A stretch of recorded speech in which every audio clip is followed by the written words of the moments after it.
Masih ingat dengan catatan si Roy? Sebagai dukungan kamu terhadap channel ini, silakan subscribe dan nyalakan lonceng notifikasi.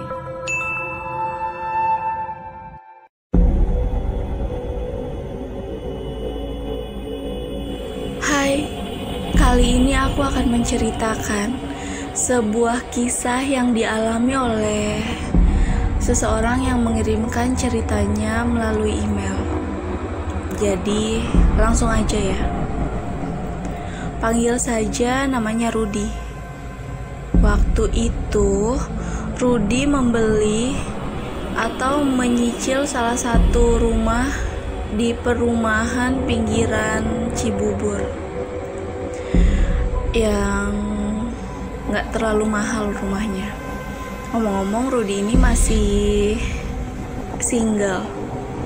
Terus dia mencicil salah satu klaster yang ada di paling belakang tepatnya, karena klaster besar itu kan beradanya di depan, sedangkan klaster yang kecil-kecil itu adanya tuh di belakang. Rumah dia itu di paling pojok dan klasternya itu lagi dibangun, jadi rumahnya tuh belum semuanya jadi, baru beberapa rumah yang jadi, termasuk rumahnya Rudy itu sudah jadi. Klaster itu masih sepi karena ya belum 100% jadi, jadinya ya orang belum nempatin itu kecuali Rudy. Karena rumahnya Rudy itu udah jadi, ya dia langsung nempatin dong.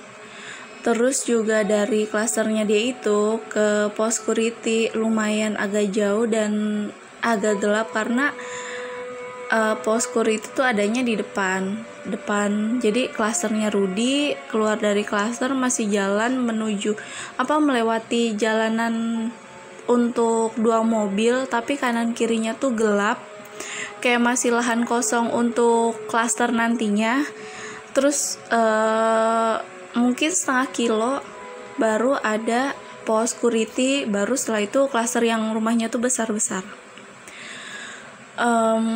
Di klasternya Rudy itu mungkin sekitar 4 atau 5 rumah yang sudah jadi, sedangkan yang lainnya masih dibangun.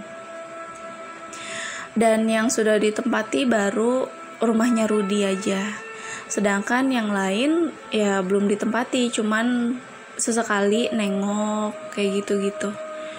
Terus ya biasa, hari pertama Rudy cerita dia di rumahnya gak ada apa-apa, biasa-biasa aja gitu, karena ya dia ngerasa ngapain takut, toh dari klaster belakang itu ada akses menuju ke perkampungan atau rumah warga yang di perkampungan situlah. Dan suatu malam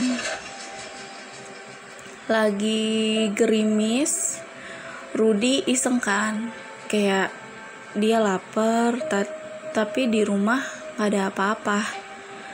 Terus ya udah dia iseng main handphone aja. Pas lagi main handphone, dia dengar ada suara ibu-ibu samar-samar gitu kedengeran lewat rumahnya gitu, kayak orang jualan kan, biasa jualan kue-kue kayak gitulah. Terus akhirnya ya Rudy denger, dia pikir wah lumayan nih, lagi lapar di rumah gak ada apa-apa, kayaknya ada yang lewat deh jualan makanan. Rudy langsung ngintip tuh di jendela kamarnya mengarah ke halaman depan rumah. Terus pas dia ngintip, iya ada ibu-ibu yang udah separuh baya lah pokoknya, pakai kain batik, terus pakai baju bajunya itu dia bilang kayak baju zaman dulu gitu, sambil mikul dagangan. Terus Rudy langsung keluar kan, langsung manggil, bu beli kue. Terus ibunya tuh berhenti. Akhirnya ibunya datang ke Rudy, terus nawarin jualannya dia, Rudy beli. Makanan-makanan gitu kayak gorengan, kue-kue, lontong kayak gitu-gitu. Terus abis Rudy beli, si ibu-ibu itu langsung pergi lagi buat keliling jualin makanannya. Rudy langsung masuk, langsung makan. Beberapa kali Rudy jadi langganan sama ibu itu. Beberapa kali juga Rudy sering banget beli karena ya ibu itu tiap malam lewat sekitar pukul 7 atau pukul 8 malam mungkin. Sampai setelah 2 atau 3 bulan Rudy lagi olahraga lah. Waktu itu dia lagi libur kerja, terus dia olahraga jalan kaki sampai ke pos security. Dia capek, dia selonjoran dulu deket pos security. Terus security-nya itu nanya lah ke Rudy, "Pak, gimana di rumah? Kok saya nggak pernah ngeliat keluar sih?" Terus Rudy bilang, "Iya Pak, saya nggak pernah keluar soalnya sekarang udah ada yang sering jualan lewat." Terus security-nya tuh kayak bingung kan, siapa yang jualan lewat ke klaster belakang situ, sedangkan setaunya security tuh nggak ada yang jualan sampai ke klaster belakang gitu karena ya belum rame juga, yang nempatin rumahnya juga baru Rudy dan selang beberapa bulan ada yang nempatin 1-2 orang karena klasternya udah hampir mau selesai lah. Terus si security tuh nanya lagi, "Siapa Pak yang jualan?" Rudy jawab, "Itu loh Pak, ada yang jualan ibu-ibu pakai kain batik biasanya. Dia tuh mikul kayak gorengan, kue-kue, lontong, kayak gitu-gitu. Katanya sih dia dari perkampungan belakang klaster." Terus si security-nya tuh ngomong lah sama Rudy kalau sebenarnya walaupun ada perkampungan di belakang klaster, tapi akses dari perkampungan menuju klaster itu sudah ditutup. Dan juga setiap malam tidak ada orang yang berjualan sampai ke klaster belakang. Karena klaster belakang masih banyak yang kosong. Rudy sempat kayak, enggak Pak, mungkin Bapak aja yang nggak tahu, orang setiap malam jualan kok, saya sering beli, kuenya enak-enak deh. Terus akhirnya ya udah security-nya udah nggak ngebahas itu lagi. Suatu malam Rudy kayak biasa, dia lagi ngerjain kerjaannya sambil nonton TV. Terus dia dengar ada yang jualan yang biasa lewat depan rumahnya setiap malam nawarin dagangannya. Terus Rudy seneng dong, dia kan mau beli. Cuman dia keinget sama omongan security yang katanya setiap malam tuh gak ada yang jualan.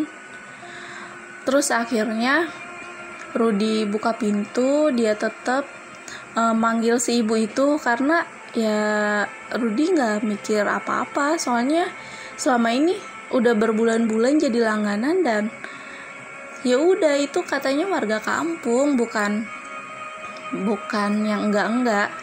Akhirnya si ibunya datang, terus Rudy-nya lagi sibuk gitu, dia milihin lontong, gorengan dan lain-lain di nampan sambil nunduk. Terus Rudy cerita obrolan dia sama security. Pas Rudy cerita, tiba-tiba di hidungnya Rudy tercium bau bunga Kamboja yang nyengat. Perasaan Rudy tuh udah gak enak. Pas Rudy mulai noleh, muka si ibu penjual itu rusak. Dan si ibu penjual itu bilang,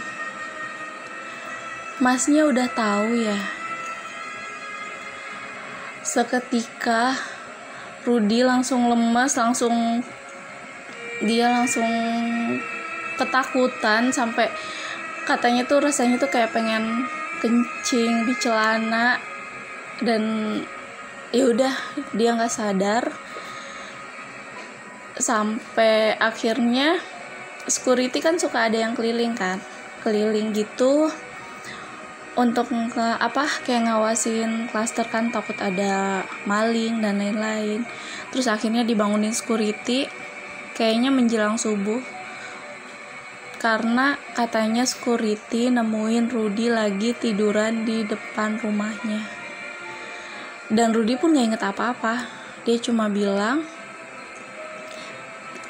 yang dia inget tuh cuma kejadian ternyata penjual kue yang selama itu jadi langganannya Rudy sering beli, itu bukan manusia. Dan setelah itu Rudy memutuskan untuk ngekos dulu sampai akhirnya klasternya udah penuh, udah rame, udah banyak orang yang nempatin. Karena klasternya udah jadi, baru akhirnya Rudy kembali tinggal di rumah itu. Dan ya sampai di situ aja ceritanya. Terima kasih banyak Rudy karena sudah mengirimkan email dan berbagi kisah dengan kita semua.